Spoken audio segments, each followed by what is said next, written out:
Happy to have Coach Beamer, and he will go right straight to questions. We'll start here on the front row. Hey, Shane. Rick Henry, WIS-TV, Columbia, South Carolina. I know your son, Hunter, is probably one of your strongest critics. Before you leave to come to SEC Media Days, does he give you any advice on what to say and what not to say? No, thanks for the question, Rick. He was actually very positive today. He had some friends over to the house this morning when I left. He just came in there and told me that I would do great and he would be watching. So that's probably the most supportive thing he's told me. He's had some pretty hardcore cut right to the chase comments this summer, talking about the upcoming season and last season as well. But today I was proud of him, and he was certainly very supportive. Third row on the left, and then pass it over your shoulder. Go ahead. Hey, Coach, Cameron Lejeune, WAKA out of Montgomery, Alabama. Can you just talk a little bit about what position group you're most excited about going into fall camp and why? I think there's a lot of positions. I know that's coach speak, but I really, feel that way. There's a lot of positions that I'm excited about. Probably for me, not necessarily because I'm more excited about this position than another position, but the receiver position, just because of the amount of competition we have in that room. Last year at SEC Media Day, I'm sure I was asked or I talked about the receiver room because we had, guys like Nicholas Harbor and Mazio Bennett returning, but we had just signed, 5 or 6 high school freshmen that were joining the program. All those guys are still there. Nick's back. Mazio's back. Those freshmen are now a year older. We've brought in some transfers since then, and we've brought in another high school wide receiver since then. So all the competition and depth that we had last year, it's even more so now. So that's a battle that I'm, looking forward to watching in the fall or watching in August. We're not going to be able to play 10 receivers every game, so it's going to be exciting as we get into August to really see how that position group shakes itself out and who steps up and solidifies themselves as being a core member of the wide receiver rotation. Third row on the end. Hey, Coach. Abby Miller from The Reflector with Mississippi State. You guys are coming off a home loss against Clemson. How are you preparing to get on the road and hopefully secure the win this season? Yeah, we got a lot of work to do before we get to Thanksgiving weekend. That rivalry's been strange in my 5 years as the head coach, and that the home team hasn't won yet. They've beaten us 3 times in Columbia, and we've beaten them 2 times at Clemson. So hopefully that continues. But we've got a lot of work to do before then. For us, we've always been a team that we've tried to just get better as the year goes. And the key for us on that one will be, to be a better team game 12 when we get to that game than what we were game 1. And it's a great rivalry. It's a special rivalry. We have a lot of respect for their program and how they do things. And, that's a long ways away, but we'll be excited when we get to that one. Fourth row on the aisle. Tyler Shaw with KBTX and Bryan College Station. You host Texas A&M again this year. What do you attribute last year's second half collapse, and then really the last 2 years kind of the opposite? I mean, that game has kind of, been very, hot and cold for both teams. Yeah. I liked her question better. Yeah, that was a tough 30 minutes. First of all, I think you give them an amazing amount of credit, Coach Elko and his team, to be able to come back from that deficit. But you're right. You look at the second half of the game in 2024, where we really pulled away in the second half. You look at the second half of 2025, where they pulled away and made the plays. That was, I think you look at everything. You give them credit, absolutely. And then for me, looking back at that game, it was just, there were a lot of mistakes that we made in the second half that just were just not like us, whether it was mental errors, physical plays that we made or didn't make. So as the head coach, you look at it and you say to yourself, why? And why did we not make those plays in the second half when we made those plays or didn't make those mistakes in the first half? Is it putting too much pressure on yourself? Is it momentum? Is it the adversity continued to grow and we didn't handle it? I'm sure all those are, all the answers to that are probably yes in some way. But at the end of the day, that was a really, really tough loss. But we had 30 really good minutes of football, and we had opportunities in the second half of that game to make plays. And not even let it get to the fourth quarter. And we didn't do that. So ultimately that's on me, and we need to be better this year when they come to Columbia because we know what kind of team and how well coached that group is. On the aisle, third row.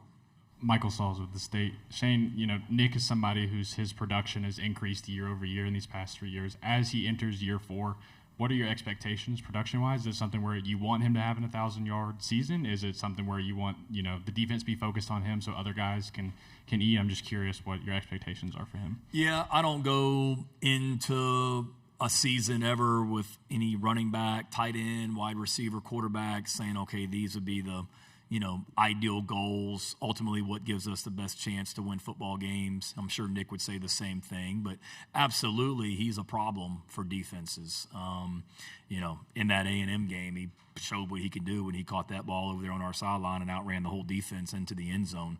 That's who he is, and he's a better player now than what he was last year at this time with the way that he's grown. So certainly if he's a 1,000-yard receiver or whatever, that bodes well for us because we know that teams are going to do what they can to try and not let him have the impact that he can have on games, and that's why we need those other receivers to step up. But in regards to number of catches or yards or touchdowns, I really don't care. Same thing with the running back position, tight end position, how many yards Lenoris throws for.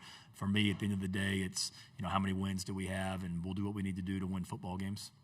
Back row on the left. Hey, Shane. Ethan Westerman, Arkansas Democrat-Gazette. You play at Arkansas in November, and the last time you were there, Kendall Briles was on the opposite sideline. Just what do you remember about facing him and Rocket Sanders that game, and did memories of that game have any bearing on that hire you made?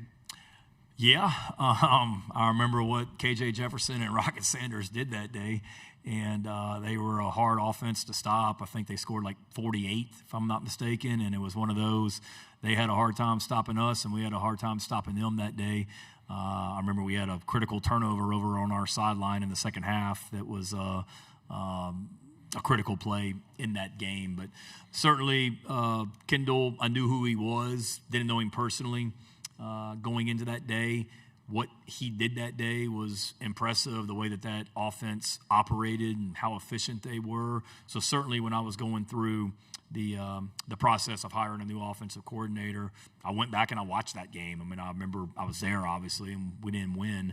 But I remember it, but I wanted to go back and watch, how they attacked us and what they did and some of the things they did offensively. And watching the tape of that game back in December when I was going through this process of hiring an offensive coordinator, watching the tape of that game on my computer did nothing but reaffirm, that Kendall was somebody that I wanted to get in our program. Fourth row and then pass it over. Hey, Coach, Xavier McKnight with WWSB in Sarasota. So South Carolina and Georgia have had a storied SEC rivalry for decades now, but you haven't played each other since 2023. But you've got them back on the schedule for this season. What does it mean to you to be able to bring that back, and what do you think it does for your fan base? Yeah, I'm excited. There's so many awesome venues and opponents that we play in the SEC, so we're grateful to be able to compete against every team in this league. But certainly you want to be able to play for your fans, especially the team that's right down the road, and it's whatever it is, 2-hour, 45-minute drive or whatever it is to Athens from Columbia, and it makes too much sense for the fans not to play that game. I know how important that game is. It's not necessarily a rivalry game, if you will, as far as I know how they feel about the Florida game and the Auburn game, and I know how we feel about the Clemson game. But when you talk about geographically right across the river, it's a big deal in Augusta, Georgia. I know a lot of Gamecocks in the state of Georgia. I know a lot of Bulldogs in the state of South Carolina. And I love being able to play it. It'll be fun. Every year that I've played them, it's always been early in the season when we've played them since I've been the head coach. So it'll be neat to play them later in the year in Columbia in November. I know it'll be rocking in Williams-Brice that night. And I know just like 21 and 22 and 23 when we played them, I know it'll be a big challenge for us too because of the players on that team and how well coached they are. Fourth row on the right. Coach Ryan Bardo, Auburn Undercover. Welcome to Tampa, Coach. I lived 7 years in the state of South Carolina, recruited that state the last 8 years on the college side. Can you talk about the priority of in-state recruiting for your program and the insane hit rate for kids out of South Carolina, especially on the defensive line and at wide receiver? Yeah, good to see you too, Ryan. It'll always start there, going back to, you knew me when I was an assistant coach at South Carolina, and when I was an assistant coach at South Carolina, it always started with the the high school recruiting in South Carolina.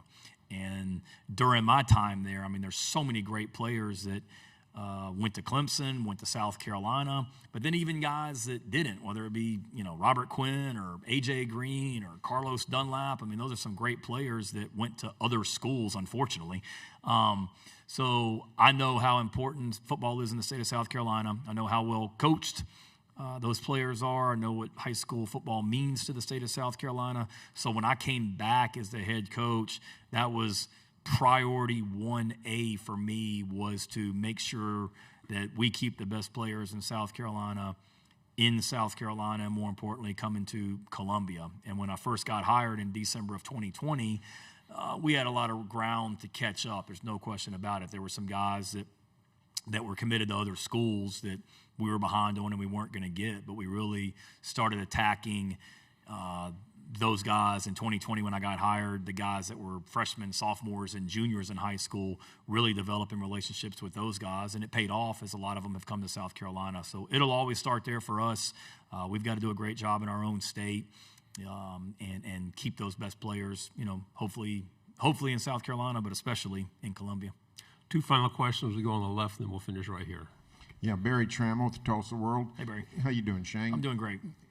In college football, we seem to be hitting a stretch where it's tougher than ever to run the ball. Some teams are doing it okay, but you got people like Alabama and Texas, LSU, Oklahoma couldn't run it all last year. What is something going on swinging with just the cultural of strategic football where it's harder than ever to run?